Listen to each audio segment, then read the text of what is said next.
2026 সালে এসে নিজে নিজে টিন সার্টিফিকেট করতে পারছেন না, অন্যের কাছে দৌড়তে হচ্ছে, যদিও আপনার হাতে স্মার্টফোন আছে, বাসায় পিসি আছে। তো এই ভিডিওটা লাস্ট পর্যন্ত কন্টিনিউ করেন, আপনি খুব সহজে নিজে নিজে একটি টিন সার্টিফিকেট খুলে ফেলতে পারবেন। মানে সার্টিফিকেটটা একবারে A to Z কিভাবে আপনি ডাউনলোড করবেন সব কিছু আমি এনে দেখিয়ে দিয়েছি, কিভাবে প্রসেসিং সব স্টেপ বাই স্টেপ দেখানো আছে। তো কন্টিনিউ করুন লাস্ট পর্যন্ত। আমি একটি ব্রাউজার ওপেন করে নিয়েছি। ব্রাউজার ওপেন করার পর এখানে আমি লিখে দিব যে ই-টিন, লিখে আমি সার্চ করব।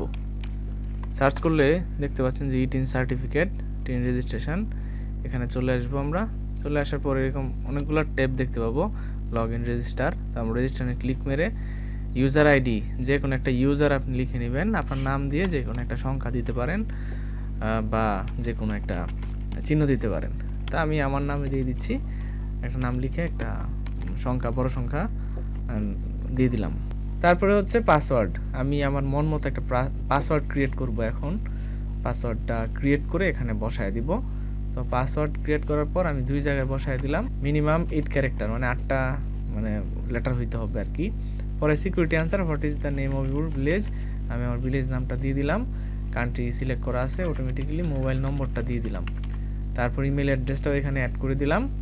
অ্যাড করার পর এখানে আমরা দেখতে পাচ্ছি যে HSSIGL নামে একটা মানে কি বলে কোড আছে, এই কোডটা এখানে লিখে দিব, দিয়ে রেজিস্টারে ক্লিক মেরে দিব। তারপরে হচ্ছে এটা আপনার ফোনে একটা SMS যাবে, তারপর এটা বসায় এখানে ভেরিফাই করে নেবেন, মানে অ্যাক্টিভ করে নেবেন। রেজিস্ট্রেশন কমপ্লিট হয়ে গেলে আপনারা লগ ইন করে নেবেন। তো আমি লগ ইনটা করে নিচ্ছি। লগ ইন হয়ে যাওয়ার পর বাম পাশে অনেকগুলা অপশন দেখতে পাবেন এখানে। তো আমাদের টার্গেট হচ্ছে টিন অ্যাপ্লিকেশন করা, মানে টিন সার্টিফিকেট করার জন্য। তো এখানে ক্লিক করে দিব।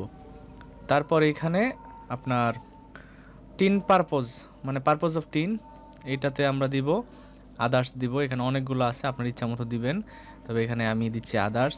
তারপর টিন অ্যাপ্লাইং ফর, এটা অনেকগুলো অপশন আছে আপনার।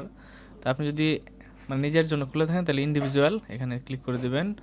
বি অপশনে হচ্ছে NID, যেহেতু আমাদের NID দিয়ে আমরা করবো, তাহলে NID।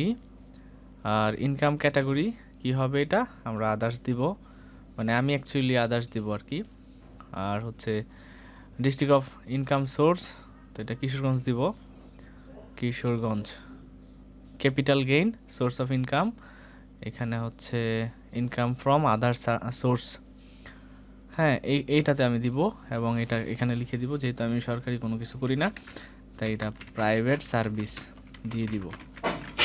দিয়ে নেক্সট দিলে এরকম আসবে যে ট্যাক্স পেয়ার্স স্ট্যাটাস, করদাতার ধরন ইন্ডিভিজুয়াল বাংলাদেশি। বি নম্বর হ্যাভিং NID, এটা যেমনি আছে এমনি থাকবে।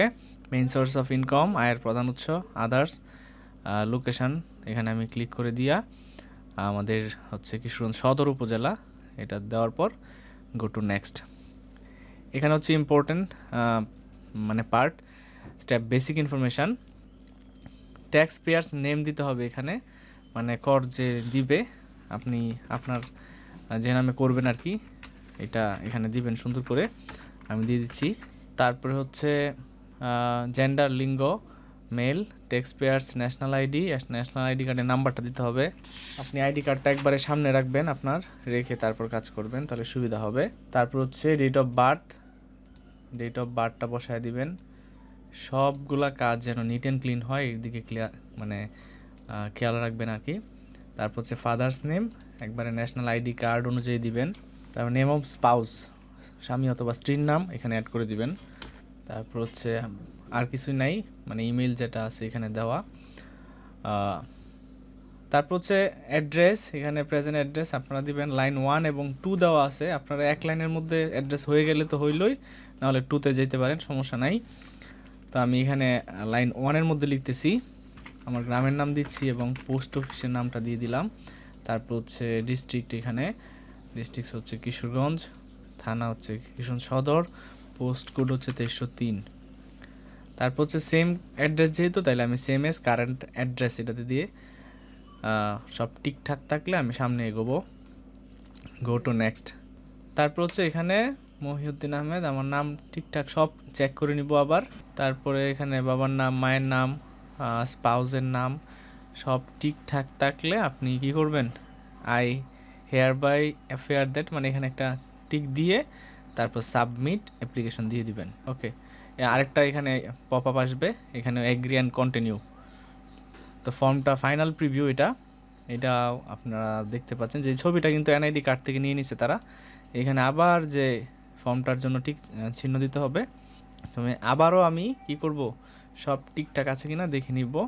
তারপর হচ্ছে ফাইনাল সাবমিশন দিয়ে দিব, সাবমিট এগ্রি অ্যান্ড কন্টিনিউ। তো এটা হয়ে গেছে। আমি প্রিন্ট ডিটেলস দিতে পারি এবং ভিউ সার্টিফিকেট, এটা হচ্ছে আমার টিন সার্টিফিকেট এবং টিন নম্বরটা আপনারা দেখতে পাচ্ছেন, এখানে সব কিছু ক্লিয়ার কাট দেওয়া আছে। ওকে, এইভাবে আপনারা টিন সার্টিফিকেটটা মানে করতে পারেন। তো আমি এটাকে সেভ সার্টিফিকেট দিয়ে দিলাম। ওকে, এটা এখন আমি যে কোনো কাজে ব্যবহার করতে পারবো। আর প্রতি বছর এটার কিন্তু আমার রিটার্ন দাখিল করতে হবে নির্দিষ্ট টাইমের মধ্যে। আশা করি আপনারা 2026 সালে মানে আমার দেখানো উপায়ে ট্যাক্স পেয়ার আইডেন্টিফিকেশন নাম্বার মানে টিন সার্টিফিকেটটা করতে পারবেন। তো এখানে এই যে ইমেল সার্টিফিকেট, মানে আপনার এই সার্টিফিকেটটা যদি ইমেল করতে চান, আপনার মেইলে নিতে চান, তাহলে এখানে ক্লিক করলে হবে। আর সেভ সার্টিফিকেট দিলে এটা ডাউনলোড হবে। প্রিন্ট সার্টিফিকেট দিলে আপনার এটাও মানে প্রিন্টের যে ফরম্যাটটা আছে ওইখানে যাবে আর কি। যাই হোক, তো এই ছিল আজকের ভিডিও। এই ভিডিওতে টিন সার্টিফিকেট কীভাবে করতে হয় A to Z দেখিয়েছি। আশা করি নিজেরা পারবেন। ধন্যবাদ।